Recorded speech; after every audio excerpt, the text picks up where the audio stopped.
Who was a well-known Christian social reformer? Answer. Pandit Ramabai was the famous Christian social reformer of India. Second, who was Dr. Annie Besant? Answer. Dr. Annie Besant was the president of the Theosophical Society of Adayar in Chennai. Write a short note on the achievements of Yashodaramma Dasappa. Answer. She remained in the Congress and participated in the Shivapura flag satyagraha in 1938. Her house was the base of underground activities for Quit India movement. She published articles on the movement in Jwale newspaper that was printed secretly. She was instrumental in organizing an agitation demanding the establishment of the government of the people in Mysuru state. She became the member of the Legislative Assembly in the independent Mysuru state. She also became the member of the Parliament. She also served as a Minister of Social Welfare in the cabinet of S. Nijalingappa.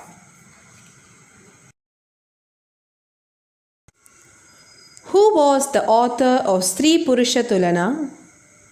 The author of Stree Purusha Tulana was Tarabai Shinde. Next, what are the objectives of the Theosophical Society?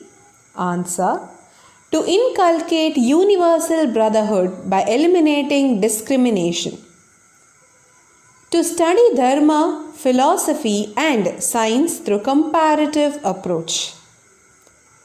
The last point, to investigate the hidden aspects of nature and hidden power in human beings. Next question.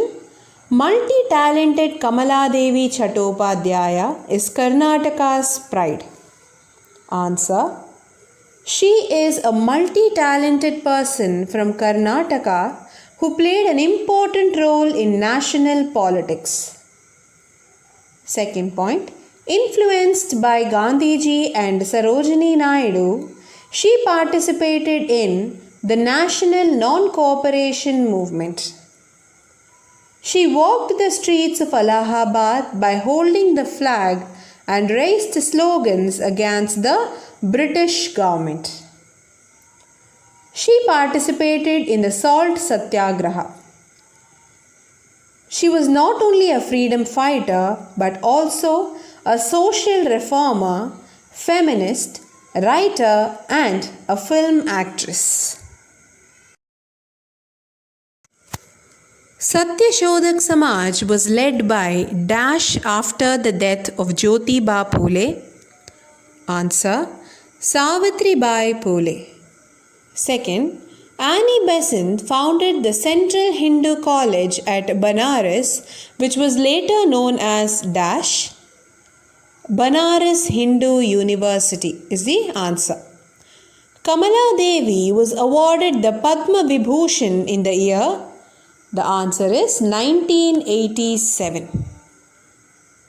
With that, we complete answering the assignment questions. Let's start with today's class.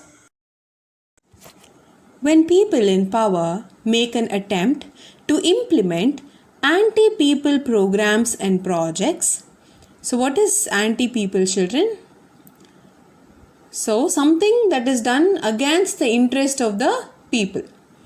So that is anti-people program or project. So at that time, people have the right to oppose such moves. Whenever such situation arose in Karnataka, the enlightened people of Karnataka have opposed it severely. At the same time, people from weaker sections, backward and exploited people have fought for their socio-economic and cultural development. So in this lesson, the movements organized by the environmentalists, pro-Kannada organizations, etc. will be learnt. Okay. So the chapter we are going to do today is pro-people movements of Karnataka. Under that, we will be doing only these three movements. You have other movements also, but then only these three are included for this academic year. Environment movement, Save Kannada movement and Gokak movement.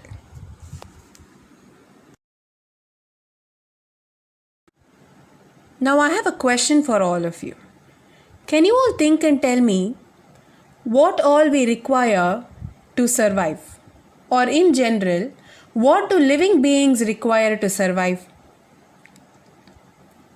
Very good. So the living beings on the earth need to depend on light, air, water and other materials for their survival, directly or indirectly, isn't it? Human beings, like other animals, need to depend on these for their survival too. In their journey to become more and more civilized, human beings are killing nature to fulfill their unlimited desire.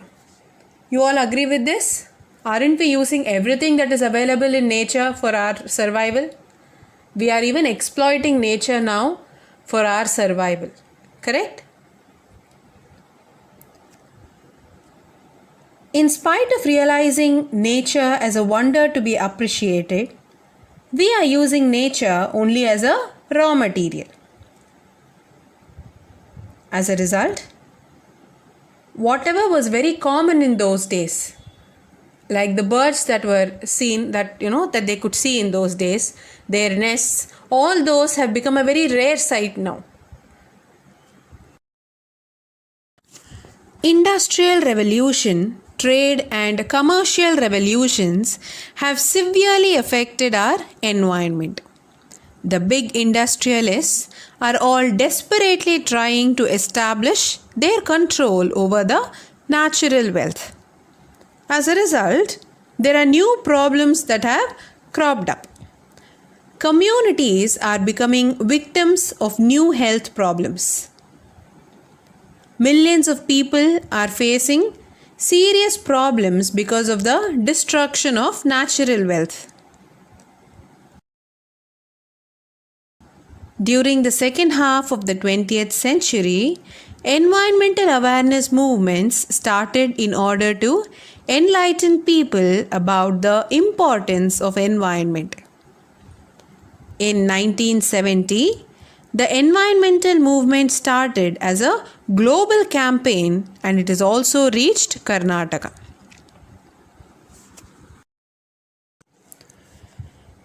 With the beginning of mining in the Western Ghats, environmental protection movements became inevitable. I am sure you all know what mining is. Mining is the extraction of valuable minerals or other materials from the earth. In simple terms, it is a process or industry of extracting ores, coal, etc. from mines. So that is mining. Sahyadri Mining Protest Forum started opposing the mining operations in Kudremukh and surrounding areas.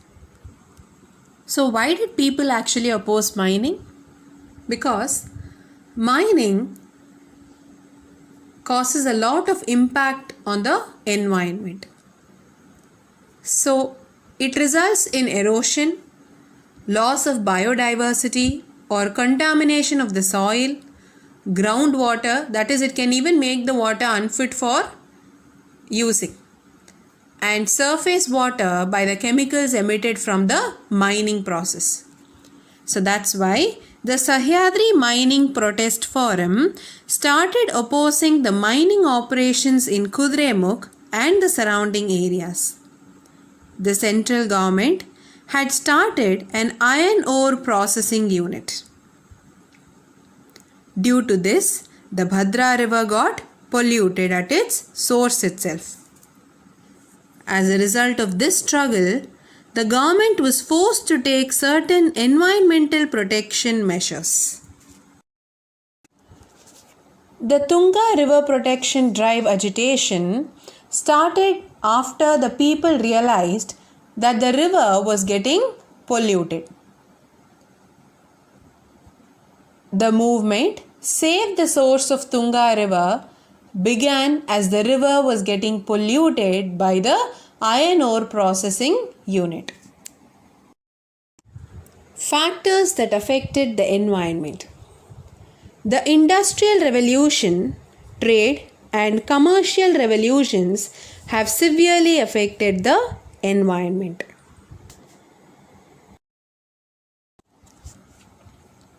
The forests of Sahyadri mountain ranges slowly started vanishing.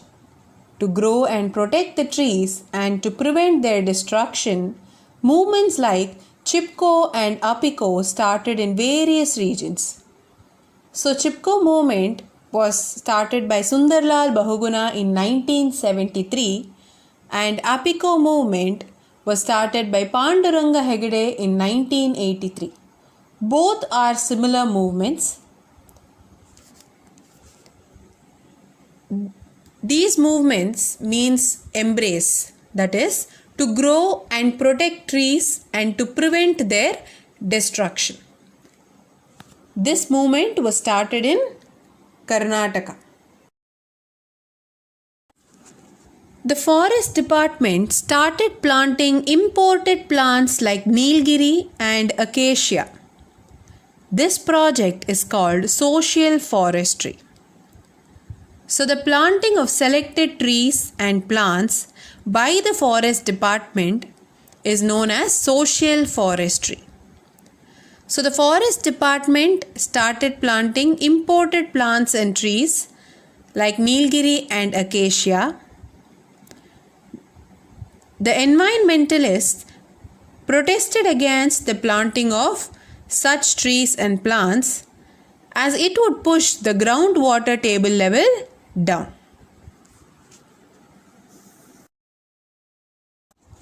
We now have the list of the environmental agitations that took place in Karnataka. Harihara Polyfiber Industry at Davangere, Seabird Naval Base in Karwar, Cogentrix Nagarjuna Power Generation Plant in Coastal Belt, Preserve Tanks Agitation, Upper Bhadra Project, Preserve Kabban Park, and opposing Kargil Seeds and Industries. Even today, many agitations are going on. The agitation against the use of chemical fertilizers and replacing it with organic fertilizers has assumed the proportion of a revolution. This is a very satisfactory phase. In Karnataka, Organic Farming Mission was established, leading to the encouragement of organic farming. I repeat that. In Karnataka, Organic Farming Mission was established, leading to the encouragement of organic farming. Many farmers are benefited from organic farming. In these areas, Karnataka is in the forefront in the entire country. As Gandhiji says, nature has everything to fulfill man's need, but not his greed. We must agree to this, isn't it? It's true.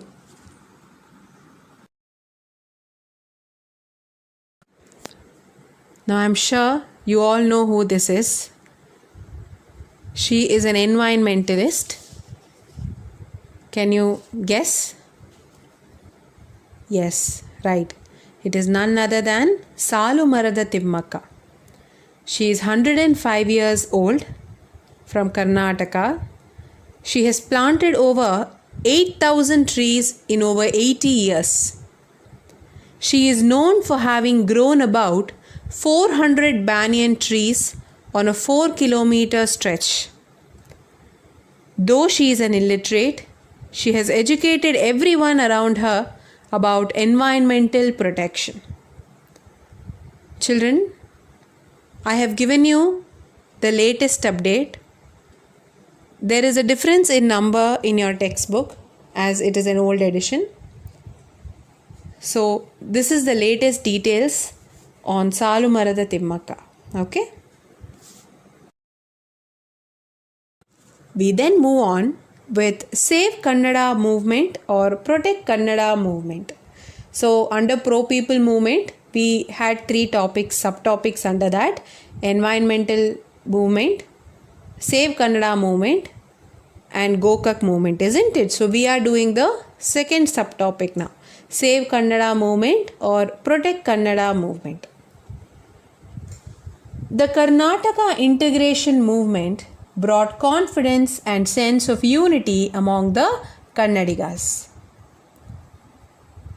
After 1960s, when the speakers of other languages started creating disruptions in Bengaluru, A.N. Krishna Rao, Chidananda Murthy, M.N. Ramamurthy, Vattal Nagaraj, and many others, including organizations like Karnataka Yuvajana Sabha, Kannada Jagruti Parishad, and Kannada Shakti Kendra, succeeded in securing supremacy for Kannada.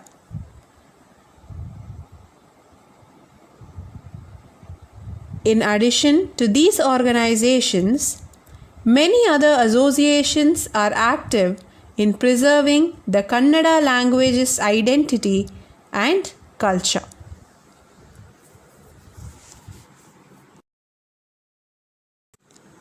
We then go to the last subtopic of this chapter, Gokak movement. In 1980s was a period of agitation for securing the existence of Kannada language. In 1982, there was a historical struggle that began with the demand for implementation of the Gokak report.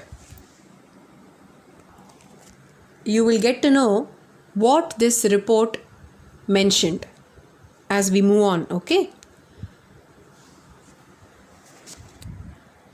The whole of the Kannada community came together and participated in this agitation. The linguistic minorities in Karnataka were adamant in saying that they would not learn Kannada but get educated in their mother tongue itself. So what happened because of this? As a result, there was a question that arose of to which language should be the medium of instruction in the state. So this was a very big question. And for this, a committee was formed to decide the place of different languages in education. And for this, Professor V.K. Gokak, the full name is Vinayaka Krishna Gokak, okay? So Professor V.K. Gokak was the chairperson of the committee. The committee recommended that priority should be given to Kannada and that it should be made compulsory in education. This committee allotted 325 marks. Let me put it in simple terms for you for better understanding. So Gokak movement was named after the committee that was headed by V.K. Gokak. He had recommended that Kannada has to be given the priority in all the state syllabus schools of Karnataka. So this Gokak movement was a successful language rights agitation.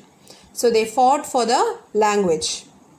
So this took place in 1980s.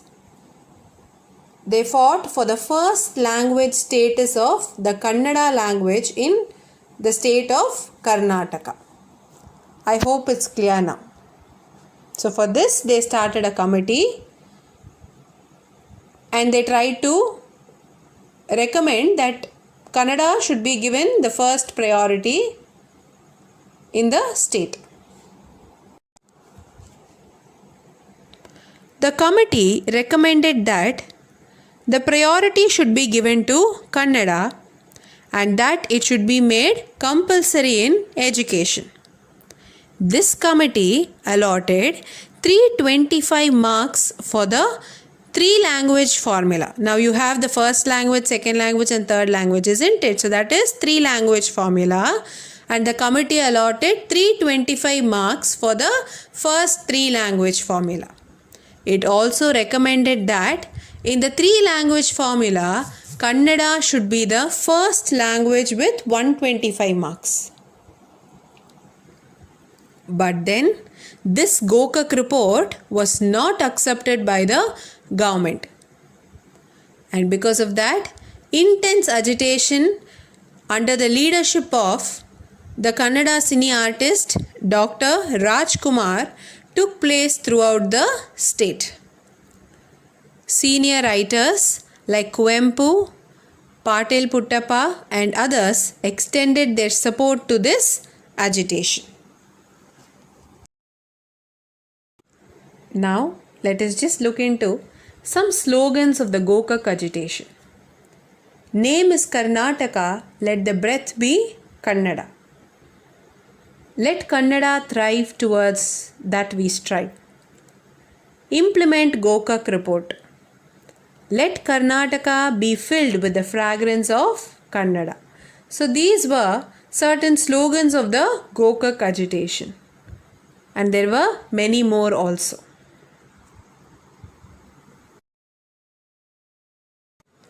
With that, we complete the pro-people movements. Let us discuss the important points to remember now. The Tunga River Protection Drive agitation started because the Tunga River was getting polluted by the iron ore processing unit. The Chipko movement was started by Sundarlal Bahuguna. Apiko means embrace, to grow and protect trees and to prevent their destruction. This movement was started in Karnataka by Panduranga Hegde. The planting of selected trees and plants by the Forest Department is known as social forestry. With the beginning of mining in the Western Ghats, environmental protection movement became inevitable. The Sahyadri Mining Protest Forum started opposing the mining operations in Kudremukh and the surrounding areas. Professor V.K. Gokak was the chairperson of the committee.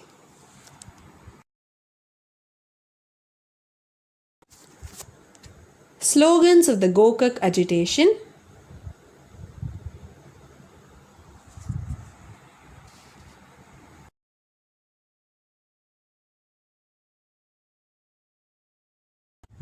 Factors that affected the environment.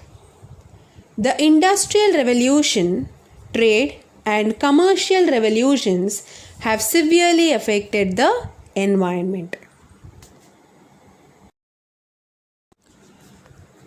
Recommendations of the Gokak Committee. This is very important. The committee recommended that priority should be given to Kannada and it should be made compulsory in education. It allotted 325 marks for the three language formula. It also recommended that in the three language formula, Kannada should be the first language with 125 marks. So, these points fall under recommendations of the Gokak Committee.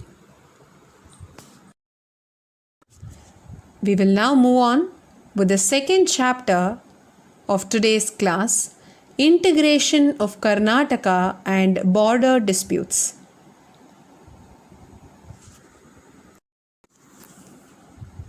Karnataka has a history of 2000 years. Kannadigas have lived under various political systems after the fall of the Vijayanagara Empire. The territories of Kannada-speaking parts were ruled by the Marathas, Peshwas, different Palayagaras, Sultans, Nawabs, and British. Later spread over 20 different administrative units. As a result of this, Kannadigas have experienced alienation in their own land. The different stages of integration of Karnataka will be learnt in this chapter. And we will also know about the ongoing border disputes of Karnataka. Okay? Historical background to the integration movement. The extent of Karnataka state was from river Kaveri to river Godavari as explained in Kaviraja Marga. This land was ruled by many Kannada dynasties. After the fall of the Vijayanagara, Kannada-speaking regions had to undergo various shifts in political systems. After the death of Tippu Sultan, the Kannada-speaking regions were distributed among 20 administrative divisions of different languages. By enduring all these hardships, Kannadigas fought hard to get united under one state and one administration. This struggle is called as Karnataka Integration Movement. The early steps for integration were put forward by the people of Bombay, Karnataka region. Karnataka Vidyavartaka Sangha, established in 1890 under the chairmanship of R.H. Deshpande, provided the institutional shape of the dream of integration. When was the Karnataka Vidyavartaka Sangha established? In the year 1890 under the chairmanship of R.H. Deshpande.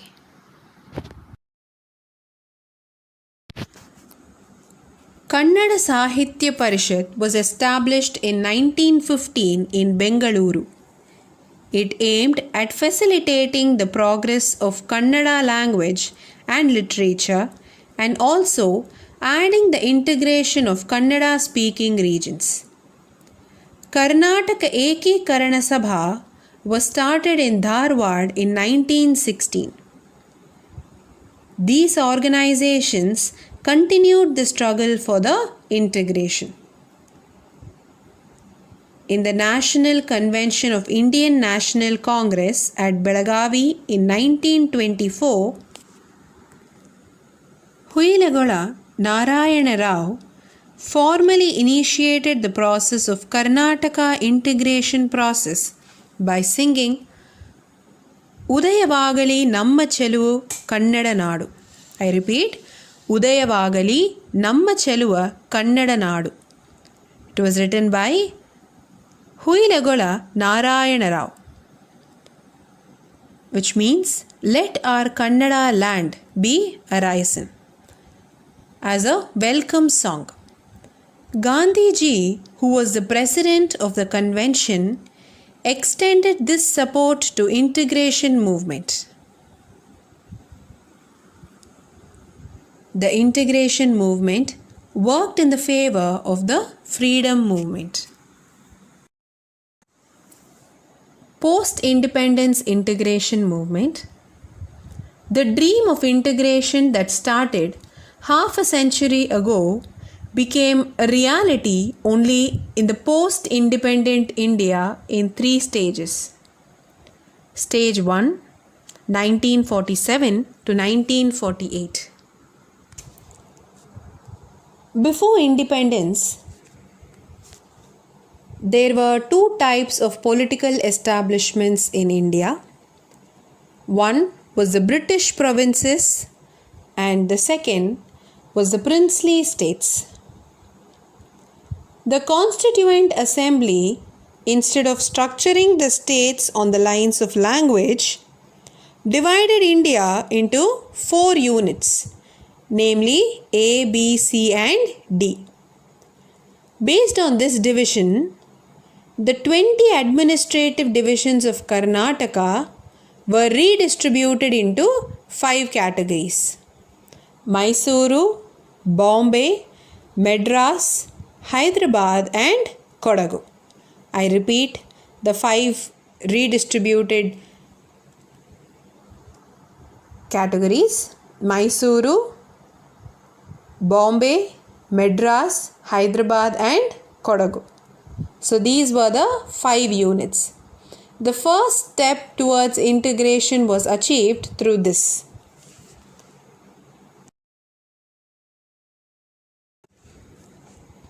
Stage 2, 1953. The universal election for the Indian Parliament was held in 1951 and 1952. After the elections, a radical-minded organization, Akhanda Karnataka Rajya Nirmana Parishad, was founded in 1952. It organized satyagrahas for the integration of Karnataka and 5,000 people courted arrest. Kengal Hanumantaya and S. Nijalingappa toured throughout the state and spoke in support of the integration movement. Both Kengal Hanumantaya and S. Nijalingappa were former chief ministers of Karnataka. So they toured throughout the state and spoke in support of the integration movement. When the state of Andhra was created, 7 taluks of Ballari district were merged with Mysuru state. This is the stage 2 of the integration process.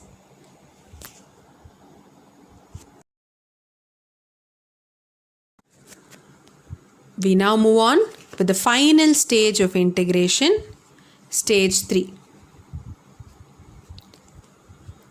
1956. After the creation of Andhra Pradesh, the demand for reorganizing regions based on languages grew even more. The central government formed a commission, that is, the State Reorganizing Commission, to give a report on the issue. It was chaired by S. Fazil Ali and hence it is called as Fazil Ali Commission.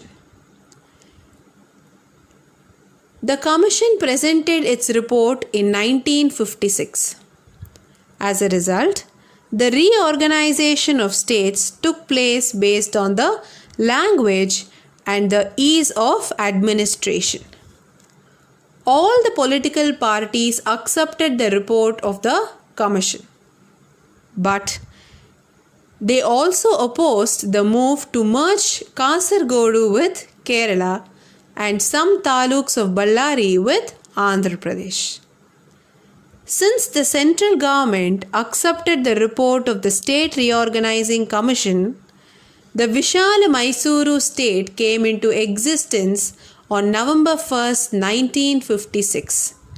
When did the Vishala Mysore state come into existence? On November 1st, 1956. And the integrated Mysuru state had the following districts.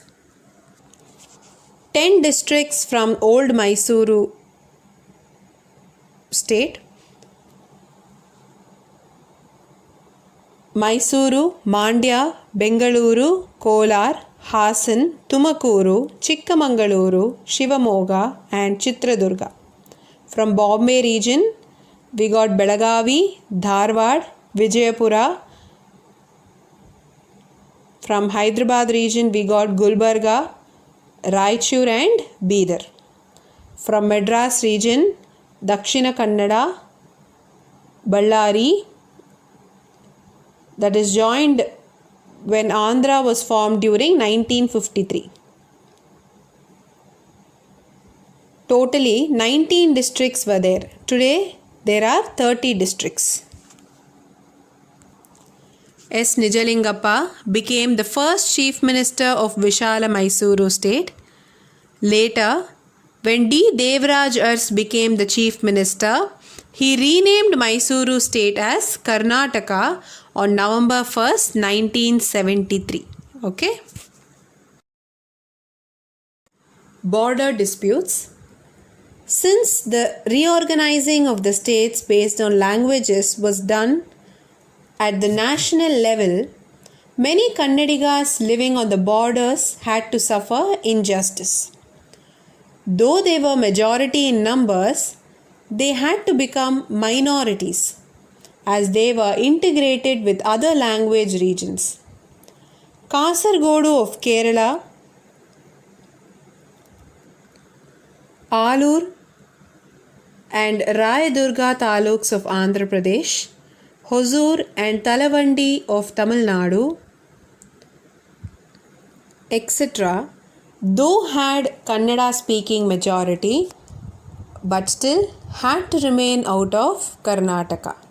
Hence, the pro-Kannada activists and the government of Karnataka are still fighting for their inclusion into Karnataka. The major border disputes are with the states of Maharashtra, Tamil Nadu, Andhra Pradesh and Kerala. Dispute between Karnataka, Maharashtra and Kerala. The central government had formed a one-member commission of Mahajan, a retired Supreme Court judge in 1965. I repeat, the central government had formed a one-member commission of Mahajan, a retired Supreme Court judge in 1965. The commission conducted exclusive surveys in disputed areas belonging to all the three states and presented its report. In the report, it said that Akkalakote and Jata of Maharashtra, Kasargodu of Kerala should go to Karnataka, and Nippani, Kanapura and Halyada should go to Maharashtra. As Maharashtra was expecting more area, it is opposing this report since its submission. As a result, the border dispute has remained unresolved and still remains with the central government.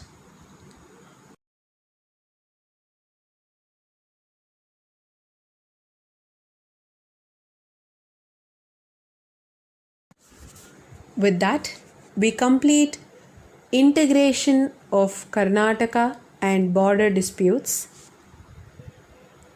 Let us look into the important points to remember. The Karnataka Vidyavartaka Sangha was established in 1890. The poem Udayavagali Namma Cheluvu Kannada Nadu was written by Huilagala Narayana Rao. The Vishala Mysuru state came into existence on November 1st, 1956.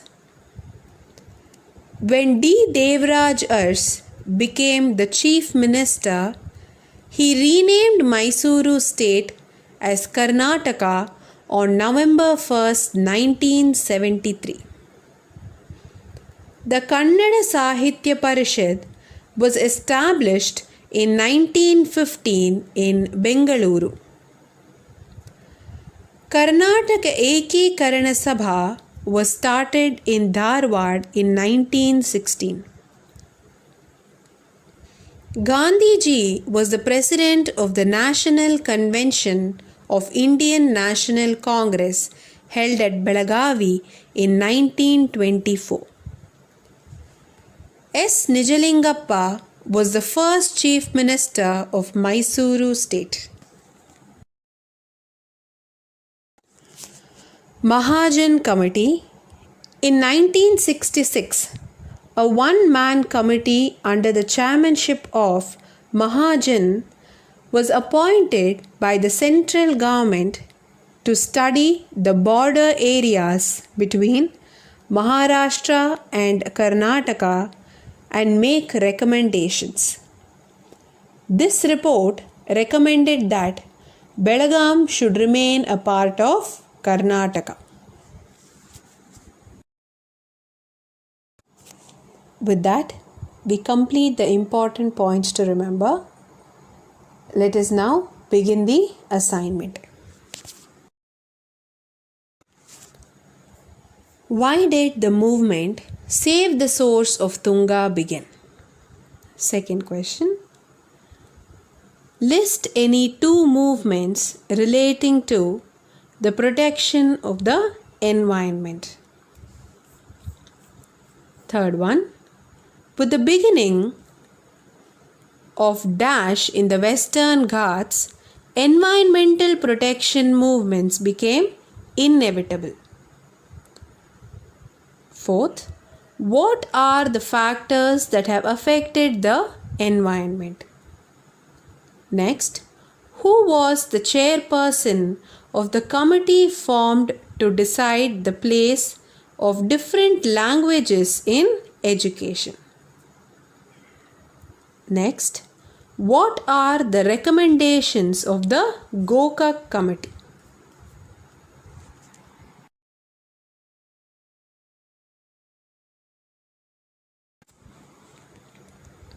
When was the Karnataka Vidya Vartaka Sangha established? When did Vishala Mysuru state come into existence? In the first stage of integration movement, how many administrative units was Karnataka redistributed? Why was the Mahajan Committee appointed? What was its recommendation? With that, we complete the two chapters, Pro-People Movements and Integration of Karnataka and Border Disputes. I'll meet